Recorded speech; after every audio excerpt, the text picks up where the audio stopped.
ہمارا یہ عقیدہ ہے کہ ہمارا اللہ، ہمارا رب، ہمارا مالک ہمارے اعمال سے آگاہ ہے۔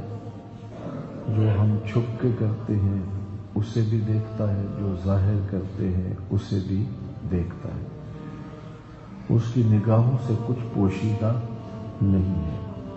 اور یہ عقیدہ اگر روح میں جم جائے، باطن میں اتر جائے اور اچھی طرح جذب ہو جائے من میں، تو پھر گناہ کرنا مشکل ہی نہیں، ناممکن ہو جاتا ہے کہ میرا اللہ مجھے دیکھ رہا ہے۔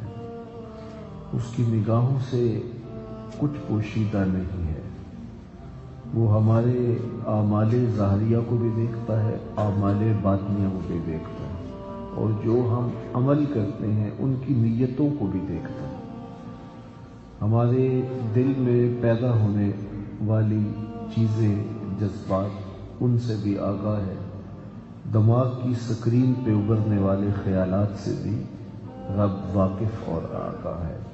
اس سے کچھ بھی پوشیدہ نہیں ہے۔ ارا زبیبا النملۃ سودا، کالی رات کے اندھیرے میں سیاہ پہاڑوں کے دامن میں گہری غار ہو، اس غار میں چیونٹیوں کا سراغ ہو، اس میں چیونٹیاں چلتی ہیں تو ان کے ننھے اور مہین قدموں سے سینہ سنگ پر جو لکیر بنتی ہے، میرا رب ان کو بھی دیکھتا ہے، اور اس باریک اور مہین لکیر کو یوں دیکھتا ہے جس طرح دیوار چین کو دیکھتا ہے۔ اس کے لیے کچھ پوشیدہ نہیں ہے، اس سے کچھ مخفی نہیں ہے۔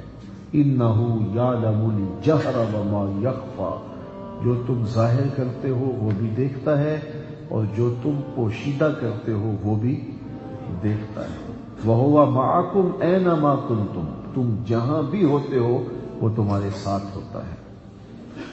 یہ عقیدہ روح میں جذب کر لینا چاہیے، اور یہ گناہوں سے بچانے کے لیے ایک تریاق ہے، ایک بہت بڑا اثاثہ ہے مومن کا۔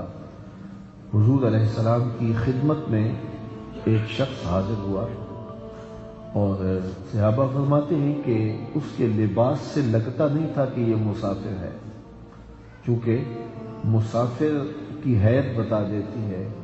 پھر اس زمانے میں تو سفر بڑا کٹھن ہوتا تھا، تو چہرے کی تھکن، لباس کی سلوٹیں اور بالوں کا الجھا ہوا ہونا، یہ تو مسافر کے سفر کی علامت ہوتے تھے۔ لیکن اس کے سیاہ بال اور سفید لباس مسافر لگتا نہیں تھا، لیکن اگر وہ شہر مدینہ کا باسی ہوتا تو ہم اسے جانتے ہوتے، اس لیے کہ اتنا پھیلا ہوا شہر اس وقت نہیں تھا، آبادی اس کی پوری تھی، ایک دوسرے کو لوگ جانتے تھے۔ تو کہا ہم میں سے اسے جانتا کوئی نہیں تھا، اور مسافر وہ لگ نہیں رہا تھا۔ پھر وہ حضور کے پاس آ کے بیٹھ گیا، اور آقا کریم علیہ السلام سے اس نے پوچھا کہ ایمان کیا ہے، تو حضور نے بتایا، تو اس نے کہا ہاں آپ نے سچ کہا۔ پھر کہا کہ اسلام کیا ہے، تو حضور نے بتایا، تو اس نے کہا ہاں آپ نے درست فرمایا۔ تو کہا ہمیں بڑا تعجب لگا کہ یہ خود ہی سوال کرتا ہے اور خود ہی تصدیق کرتا ہے۔ خیر اس نے حضور سے 3 سوال کیے، پھر قیامت کے بارے میں پوچھا، پھر وہ چلا گیا۔ تو جب وہ جا چکا تو حضور نے فرمایا عمر یہ شخص کون تھا جانتے ہو؟ عرض کی حضور اللہ اس کا رسول جانتا ہے۔ فرمایا یہ جبریل امین ہے، تمہیں تمہارا دین سکھانے کے لیے آئے تھے۔ تو حضرت جبریل نے آ کے حضور علیہ السلام سے سوال کیے تھے، اور اس حدیث کو حدیث جبریل بھی کہتے ہیں۔ تو اس میں حضور علیہ السلام نے ان کو جواب ارشاد فرمایا۔ ان سوالوں میں سے ایک سوال یہ تھا مل احسان، حضور احسان کیا ہے؟ تو آقا کریم نے ارشاد فرمایا ان تعبد ربک کأنک تراہ، کہ تو اپنے رب کی عبادت اس طرح کرے کہ وہ تو سے دیکھ رہا ہے، تیری یہ کیفیت قلب ہو، کأنک تراہ، گویا تو اسے دیکھ رہا ہے۔ تو یہ کیفیت اگر عبادت میں پیدا ہو جائے تو پھر کتنا خشوع و خضوع پیدا ہوگا۔ اور آگے فرمایا کہ اگر یہ کیفیت پیدا نہیں ہو پاتی تو یہ کیفیت تو ہونی چاہیے کہ وہ تجھے دیکھ رہا ہے۔ تو یہ دو کیفیتوں میں سے ایک کیفیت تو بندہ مومن پہ ہو۔ پہلی کیفیت کہ میں اسے دیکھ رہا ہوں، وہ ظاہر ہے یہ عوام کی کیفیت نہیں ہو سکتی، یہ خواص کی کیفیت ہے۔ سیدنا علی المرتضیٰ رضی اللہ تعالی عنہ سے کسی نے پوچھا جس رب کو پوچھتے ہو کبھی دیکھا بھی ہے؟ تو بولے لم اعبد ربا لم اراہ، جب تک دیکھتا نہیں سجدہ ہی نہیں کرتا۔ تو یہ خواص کی کیفیت ہے، لیکن یہ کیفیت ہماری ہو کہ ہم اسے دیکھ رہے ہیں، نہیں وہ ہمیں دیکھ رہا ہے۔ تو اگر یہ کیفیت باطن پیدا ہو جائے تو پھر خود بخود خشوع و خضوع پیدا ہو جائے گا کہ میرا اللہ مجھے دیکھ رہا ہے۔ تو پھر نماز پڑھتے ہوئے ہم دکان پہ دھکے نہیں کھا رہے ہوں، ہم نماز پڑھتے ہوئے ہم ادھر ادھر خیالوں کی کائنات میں بھٹک نہیں رہے ہوں گے۔ پھر نماز پڑھ رہے ہوں گے تو نماز ہی پڑھ رہے ہوں گے، پھر سجدہ کر رہے ہوں گے تو پھر شعور سجدہ ہوگا، پھر رکوع کر رہے ہوں گے تو رکوع میں ہوں گے، پھر جب ہم کہہ رہے ہوں گے اہدنا الصراط المستقیم تو ہمارا دل سوالی بن کے ہدایت مانگ رہا ہوگا، اگر ہمیں یہ یقین ہوگا کہ میرا مالک ہمیں دیکھ رہا ہے۔ تو اس پختگی یقین کے ساتھ اپنی نماز کو مرتب کیجئے، اپنے دیگر اعمال صالحہ کو مرتب کیجئے، اپنے زندگی کے ایک ایک گوشے پر یہ چیز حاوی کر لی جائے کہ میرا اللہ مجھے دیکھ رہا ہے، میں اس کی نگرانی میں ہوں، میں اس کی نگاہوں میں ہوں۔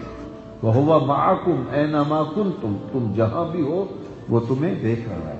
ان اللہ علیکم رقیبا، تمہارا رب تمہیں دیکھ رہا ہے، تم اس کی نگاہوں میں ہو، تم اس کی نگاہوں سے ایک لمحے کے لیے بھی پوشیدہ نہیں ہو، بلکہ ایک لمحے کے کروڑوں حصے کر دیے جائیں تو کسی ایک حصے میں بھی تم اس کی نگاہوں سے پوشیدہ نہیں ہو۔ تو وہ تمہیں دیکھ رہا ہے، تم اس کی نگرانی میں ہو، تم اس کی نگاہوں میں ہو۔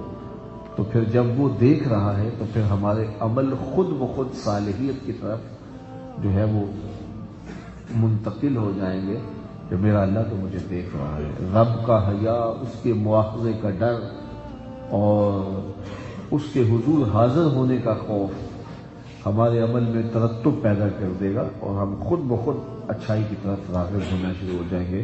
تو اس کو اپنے اندر اتارنا چاہیے، راسخ کرنا چاہیے، پختہ کرنا چاہیے، اس عقیدے کی مشق کرنی چاہیے، اور تاکہ عمل کے اوپر یہ عقیدہ مرتب ہو کہ میرا اللہ مجھے دیکھ رہا ہے۔ آپ جانتے ہیں کہ جب 7ویں کوٹڑی میں دروازے بند کر کے زلیخا کہنے لگی ہے تلک یوسف اب تو آؤ نا، میری بات مانو، اب کوئی نہیں دیکھ رہا، اور اس نے جو بت رکھا ہوا تھا اس کے اوپر بھی کپڑا ڈال لیا۔ اللہ اکبر!